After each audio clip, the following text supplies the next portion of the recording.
Bonsoir et bienvenue pour cette vidéo coaching en direct en fonction du nombre de personnes qui vont arriver. Je fais de la concurrence à Macron pour ce soir. Donc, j'attends quelques secondes pour voir s'il y a du monde qui arrive dans la conférence. Et puis, je vais vous parler. Donc, le programme du jour, c'est tout du soir. C'est quels sont les grands types de sorties à faire pour réaliser un 10 km, par exemple, c'est ce qu'on va voir. Et on va voir aussi des adaptations qu'il y a à faire par rapport à ces 4 séances d'entraînement que tu peux retrouver dans le programme, dans un programme 10 km, que ce soit le nôtre ou l'autre. Et ensuite, on verra ensemble aussi des petits plus qui sont pas forcément, on ne parle pas forcément dans les programmes d'entraînement, mais c'est des petits plus que tu peux rajouter sans devoir rajouter une séance ou chausser tes chaussures de ligne plus longtemps en faisant des sorties plus longues ou plus répétitives. Donc, on va voir ça ensemble également. Et comment être top le jour J. Ça, c'est le programme de sa soirée. Donc, j'attends un petit peu. S'il y a du monde, vous pouvez me laisser un commentaire ci-dessous et j'y répondrai en même temps, au fur et à mesure des questions.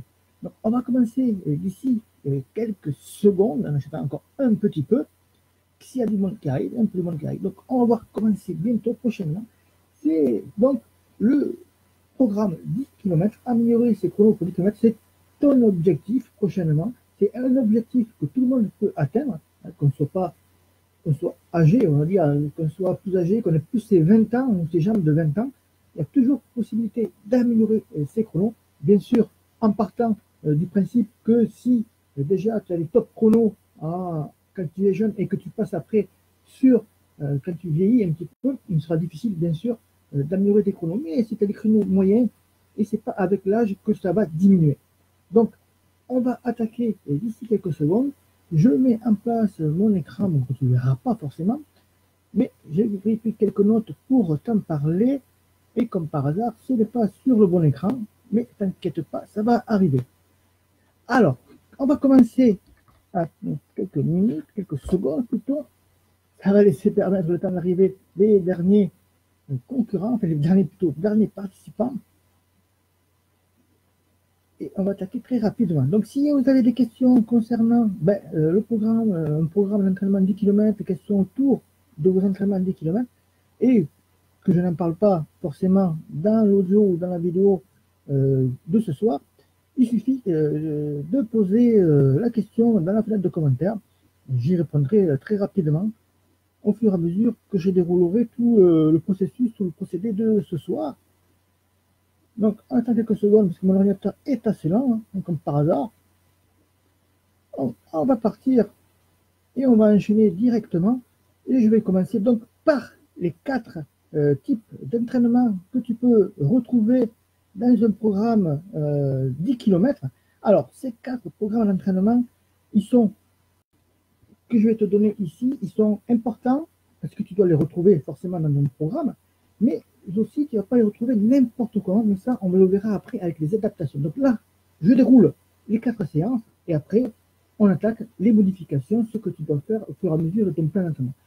En premier, tu vas retrouver tout simplement le fractionné court, le fameux fractionné court qui consiste à des séries, par exemple, de 200 mètres, 300 mètres, avec une récupération adéquate. En général, ces séries d'entraînement sont faites à ton pourcentage maximum de VMA ou de FCM, selon ce que tu choisis tout simplement pour suivre ton plan d'entraînement. Les possibilités de 2, bien sûr. Après, ça dépend si tu vas le chercher sur le programme sur Internet ou pas. Tu peux avoir que l'un ou que l'autre. Chez nous, il y a les deux. Tu as le fractionné donc court. Tu as ensuite le fractionné moyen, qu'on appelle long. Ça, c'est un entraînement vraiment très intéressant pour le 10 km, car c'est la vitesse, l'allure des séries, en fait, va se rapprocher de ton allure idéale sur 10 km, qui est aux alentours, en théorie, attention, je dis bien en théorie, aux alentours de 90%, 95% pour les meilleurs sur 10 km. L'important ici, sur ce fractionné moyen ou long, c'est d'arriver à garder le bon rythme à chaque fractionné. Et par exemple, si tu fais des entraînements à la fréquence cardiaque, il va falloir que tu fasses attention par rapport à la dérive cardiaque. Ça, c'est un thème que j'avais parlé, tout ce qui est dérive cardiaque. j'en avais parlé longuement dans la formation de l'entraîneur numéro 1 qui concernait la fréquence cardiaque et la FCM, bien sûr. En fait, quand tu démarres ta série, si ta FC, ta fréquence cardiaque, est donc dans des valeurs déjà très hautes, c'est-à-dire que par rapport au rythme que tu dois avoir, tu es déjà presque au plafond, c'est que tu es déjà trop rapide en course. C'est-à-dire que au départ, c'est-à-dire que cette fréquence cardiaque va augmenter et tu vas finir par dépasser le seuil, ou plutôt la branche, l'espace entre les deux, où ce que tu vas être concerné par ton entraînement, pour qu'il soit efficace à l'allure de course. Donc quand tu démarres tes séries, au départ, vise plutôt une valeur médiane, car après, bien forcément, avec la dérive cardiaque, ceci va augmenter, peut-être pas forcément dans ta première série, mais dans les séries qui vont suivre derrière, tu vas décrocher facilement.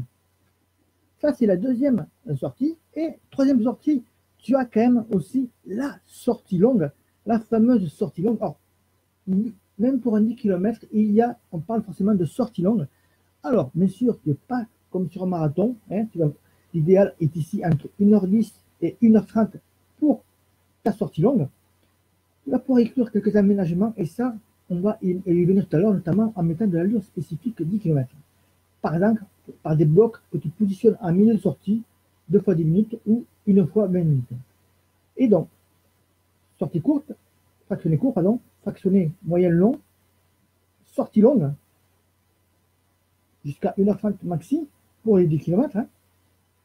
Et en quatrième, tu as la sortie allure spécifique.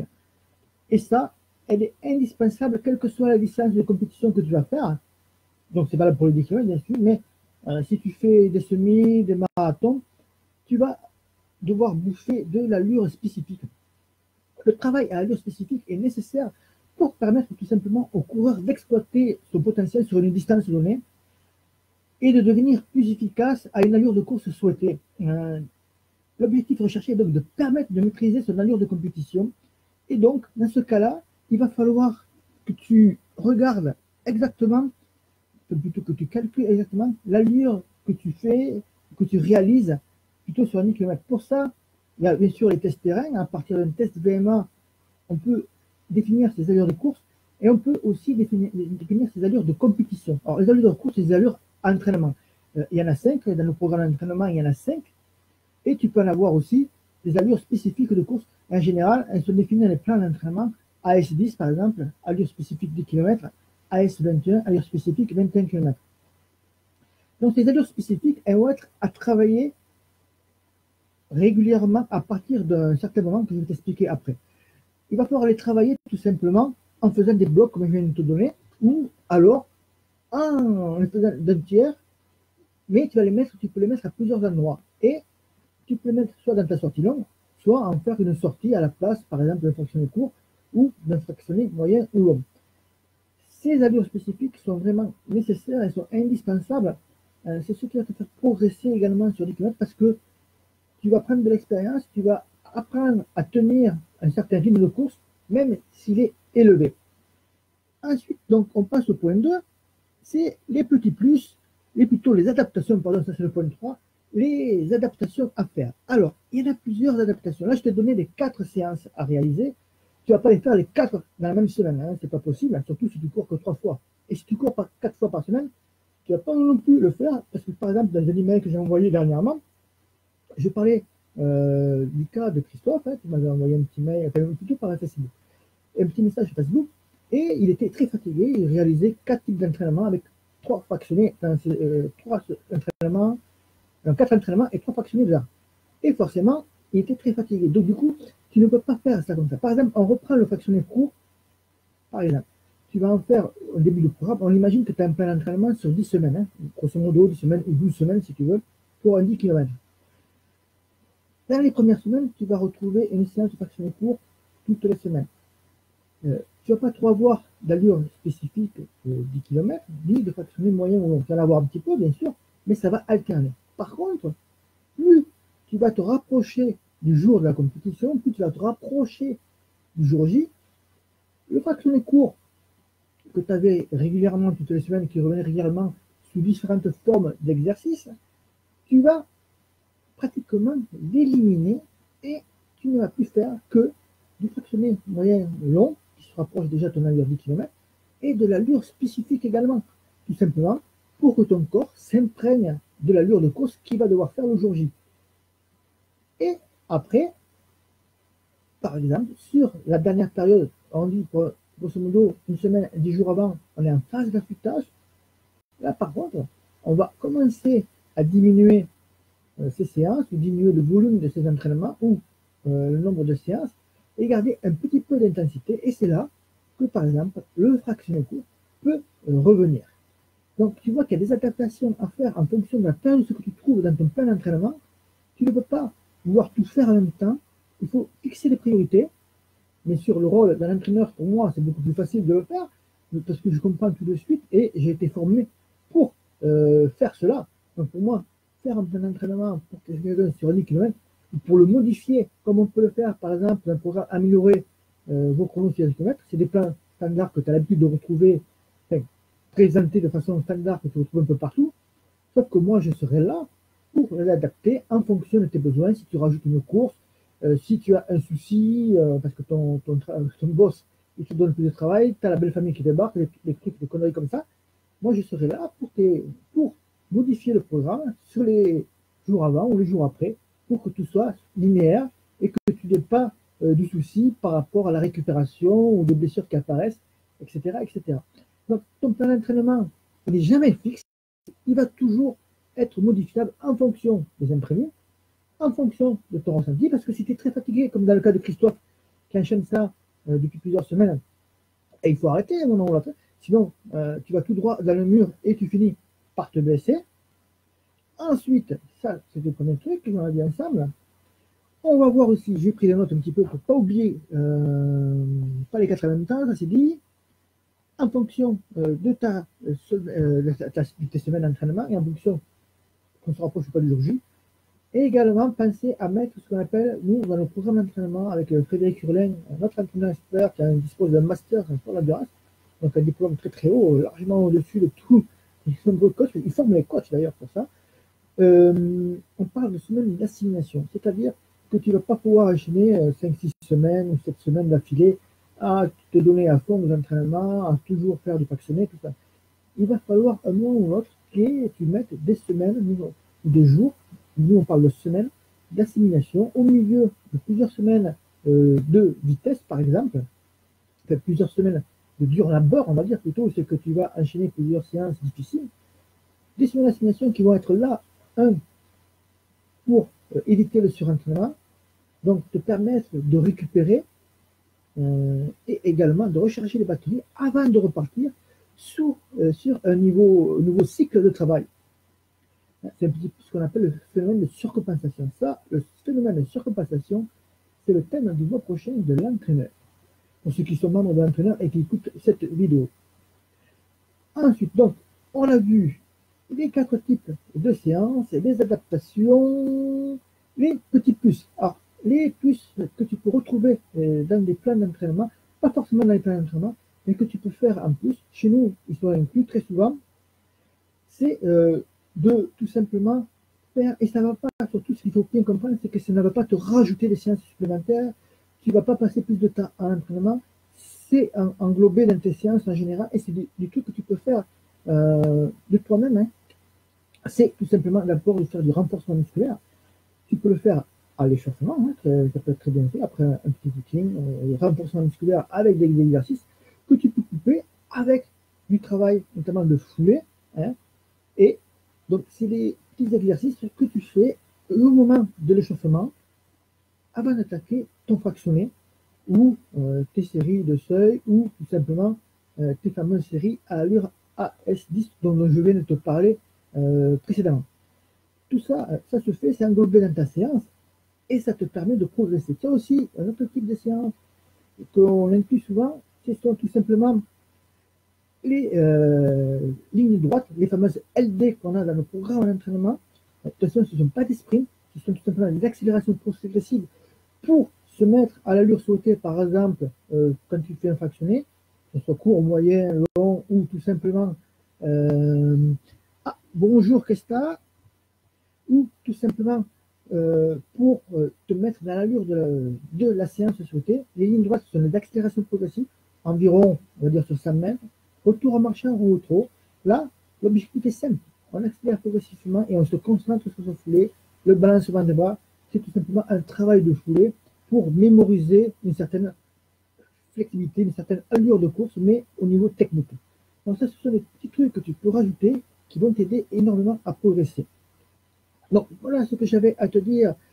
Donc on a fait les 4 types de séances, les adaptations, euh, les petits plus, et comment être au top le jour J. Ah, ça c'est un petit truc, comment être au top le jour J pour un 10 km.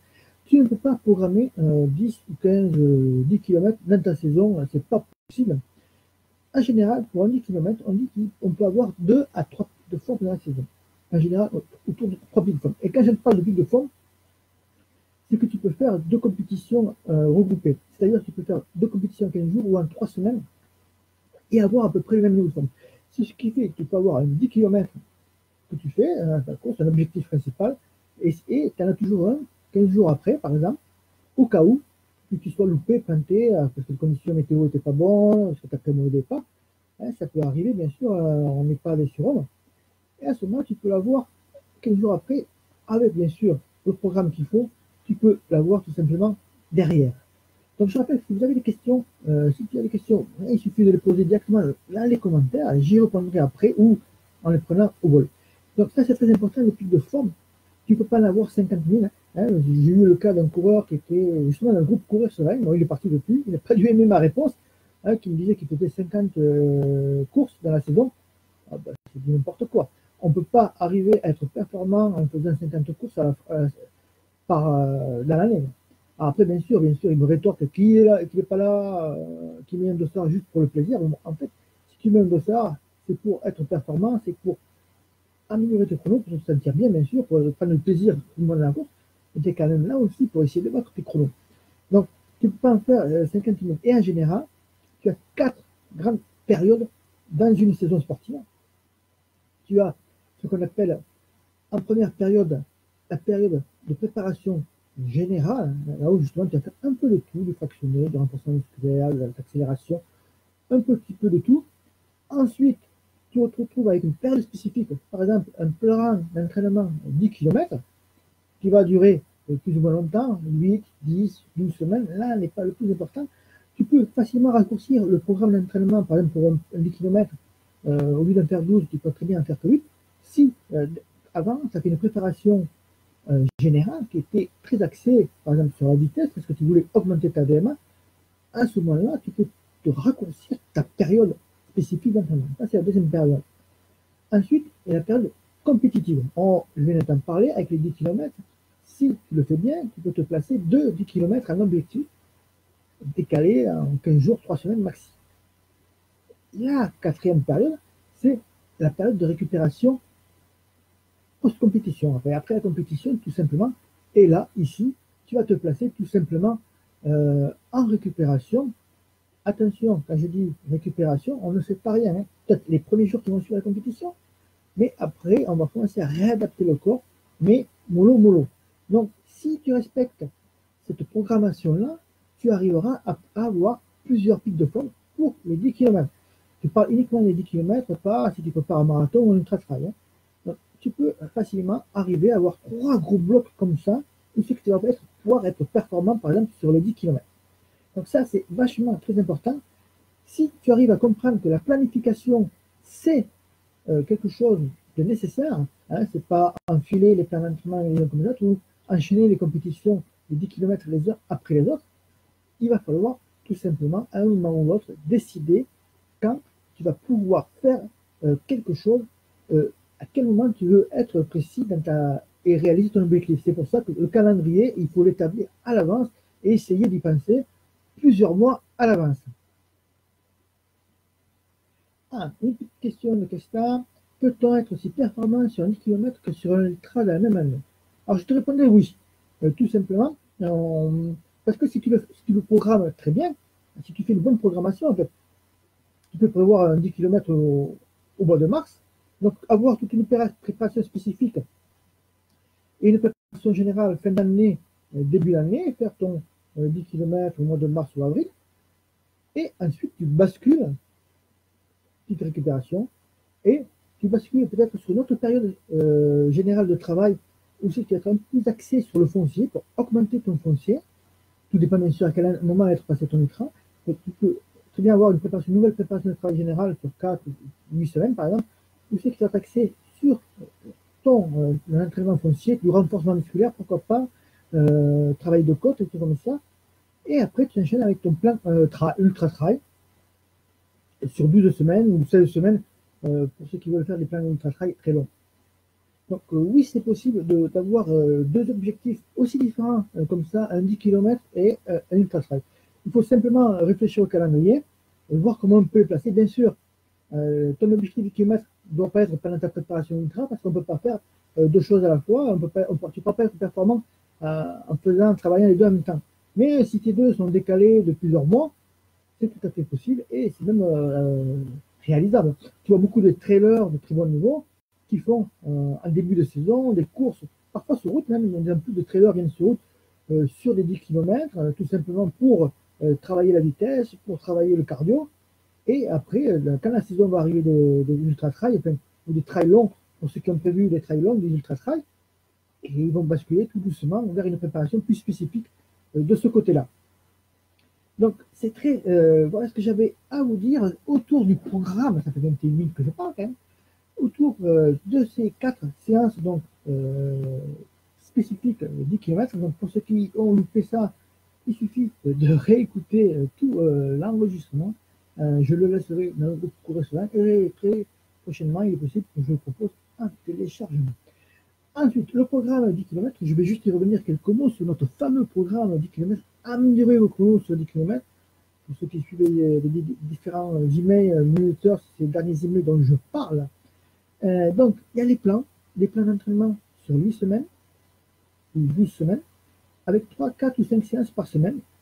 Il y a des vidéos, des MP3 de formation où c'est que tu apprends énormément de choses autour des 10 km, les étirements, l'échauffement, tout ce qu'il y a à savoir sur le 10 km, bien sûr. C'est des petits conseils que je te demande de mettre en application quand tu es dans le programme. Les plans d'entraînement, donc on peut les moduler. Les plans d'entraînement sont modulables, c'est-à-dire, quand j'ai des modulables, entre guillemets, quand même, c'est-à-dire que si tu as un souci parce que tu as une séance, tu es malade, tout ça, que tu as besoin de savoir s'il faut poursuivre sur la semaine qui suit ou comment faire pour récupérer certaines séances, à ce moment-là, tu m'envoies un petit email et puis moi, je vais te corriger, entre guillemets, et t'adapter le plan pour que tu récupères le maximum sans perdre trop par rapport au plan que tu dois suivre. Ou par exemple, comme je l'évoquais tout à l'heure, tu as eu du boulot en plus au travail, tu es obligé d'y rester, tu as plusieurs de travail à faire, tu ne peux pas faire ta séance, à ce moment-là, tu me contactes et moi, en fonction de là où tu es dans le programme, je te dirai ce que tu dois faire ou pas. Ensuite, nous avons donc les coachings de groupe qui sont avec à l'intérieur, donc plusieurs coachings de groupe dans l'année, dans la saison, j'allais dire, c'est pareil. Ils sont regroupés avec d'autres programmes comme Courir plus vite, Marathon pour tous, qui arrive très prochainement, Semi-Adon, tout comme ça. Et là, je regroupe tous les membres pour, je parle d'un thème, comme je viens de le faire ici, par exemple, d'un thème sur l'entraînement, et je réponds à toutes les questions et en direct. Il y a la possibilité d'avoir, parce qu'il y a deux formules dans ce programme, améliorer vos chronos sur 10 km, deux formules qui englobent tout ça déjà à la base, avec soit du coaching individuel ou sans. Si tu prends le coaching individuel, quand tu rentres dans le programme 30 minutes en face à face, en tête à tête, où c'est que je vais décortiquer tout ce que tu fais déjà à l'entraînement et qu'on va voir les adaptations que tu peux déjà faire pour améliorer tes chronos sur ta prochaine course, avant même d'attaquer un plan d'entraînement au cas où ce soit le cas pour toi.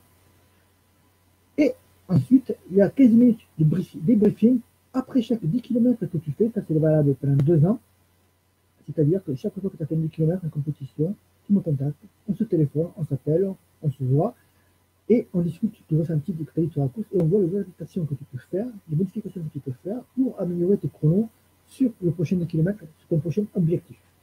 Donc tout ça, bien sûr, mise à jour à vie, accès à vie au programme, hein, donc tu pourras utiliser les programmes aussi bien dans 1 an, dans 2 ans, dans 5 ans, etc., etc. Donc voilà ce que j'avais à dire autour de cette petite conférence ce soir. Donc s'il n'y a pas de questions, eh bien ça va être fini tout simplement. Mais si vous avez des questions, il suffira de les laisser dans les commentaires, même une fois que la vidéo sera fini, j'y répondrai avec très grand plaisir. En tout cas, je vous dis à tous à bientôt, bonne soirée et bye bye pour une prochaine vidéo. Ciao ciao.